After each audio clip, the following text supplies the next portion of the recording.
Hanuman movie చాలా పెద్ద success ఇచ్చిన ప్రతి ఒక్కరికి ధన్యవాదాలండి. టెన్షన్గా ఉంది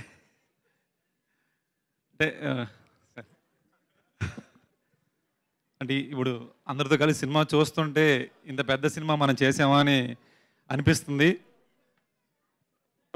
అంటే నేను ప్రశాంత్ గారితో చాలా ఇయర్స్ నుంచి ట్రావెల్ చేస్తున్నాను. ఒక 7-8 ఇయర్స్ క్రితమే ప్రశాంత్ గారు ఒక యూనివర్స్ క్రియేట్ చేయాలి మనం అని చెప్పేవాళ్ళండి కల్కి టైంలో. ప్రశాంత్ గారి కాన్ఫిడెన్స్ చూస్తే అవుద్ది అనిపించేది, కానీ అంత ఈజీగా అనిపించేదండి మనకి.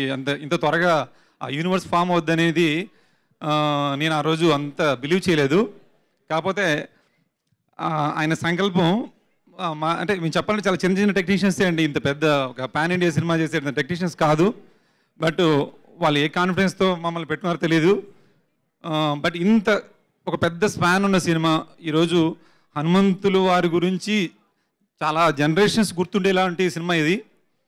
అది ఎన్ని తరాల వరకు గుర్తుంటుందో కూడా నాకు తెలియదు. ఎందుకంటే హనుమంతుడిని మనం ఒక భగవంతుడిలా చూస్తున్నాం, కానీ ఈరోజు ఆయన ఒక హీరోలాగా అందరూ ఇప్పుడు ఆ స్క్రీన్ మీద హనుమంతుల వారు కనపడ్డప్పుడల్లా మీరు ఆ కేరింతలు చూస్తుంటే నిజంగా ఇది ఎన్ని తరాల వరకు ఇలా ఉంటుందో అర్థం కావట్లేదు.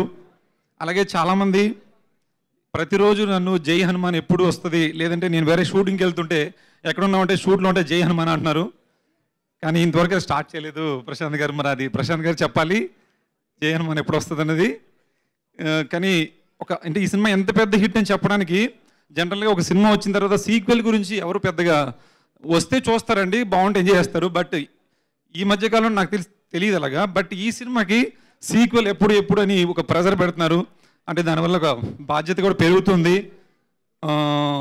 ఈ సినిమాలో హానెస్ట్గా వర్క్ చేశాం, కానీ ఏవో చిన్న అంటే మాకున్న లిమిట్స్కి కొంచెం మిస్టేక్స్ కూడా చేసాం అనిపిస్తుంది నా పరంగా.